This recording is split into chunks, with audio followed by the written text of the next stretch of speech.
My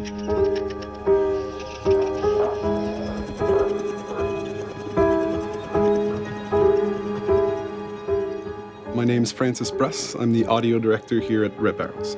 So my day-to-day job is to figure out special ways to creep people out and to make audio an integral part of the Outlast brand. From the VO recordings, from music, from sound effects, from integration, pretty much all the facets of audio is what I do. Having a new composer for the game is a huge, huge part of Outlast Trials. That's something that we're so excited about because the whole goal of having Tom as a composer is using his ability to tie everything together into one unit of a game. Tom has an amazing background in video games. I can't list half of the game that he's worked on.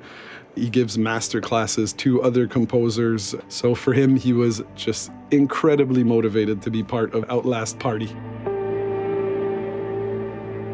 Hi, I'm Tom Salta, and I'm the composer for the original score to Outlast Trials. Working with Red Barrels was really a fun and unique experience for me, and working with Francis was just incredible. What I really like about it's also challenging but fun at the same time, is that I came on a bit earlier than I normally do. On a lot of these kind of big AAA games, whether it was Battlegrounds or Ghost Recon, Halo stuff, I usually come on right at the end. Things happen fast. With Outlast Trials, it's different. It was earlier in the development stage, and it's giving me a chance to see it come to life and maybe contribute ideas that can affect the mechanism of the game itself, which is like, this is amazing, because it's like, I'm like a kid in a candy store.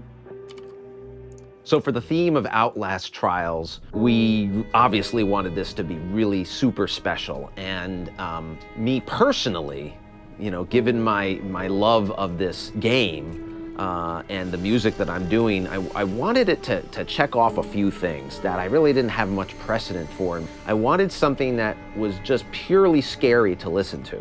I wanted also something that had some melody to it, something that was memorable but also with a melody, and something that was simple enough that you could just play it on a piano.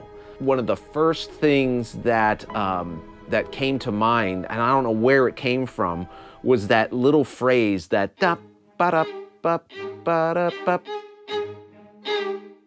That was like, wow, okay, that feels right. Finding that simple idea that you immediately know it's Outlast Trials, and it immediately scares you. And then seeing that come to life when we developed the theme and then brought in the full orchestra, I mean, that was like, yes, it's alive.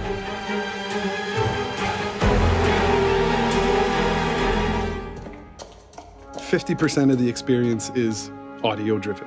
It is the immersion factor that will pull the player in, that'll keep the player within the world, and it'll keep that tension. Those build-ups or really releases down to zero, that I think the audio is the main factor in that, and that's how we keep the player stuck in the game, in the world with us. That's going to be the challenge, and I think we're up to it. We're up to it.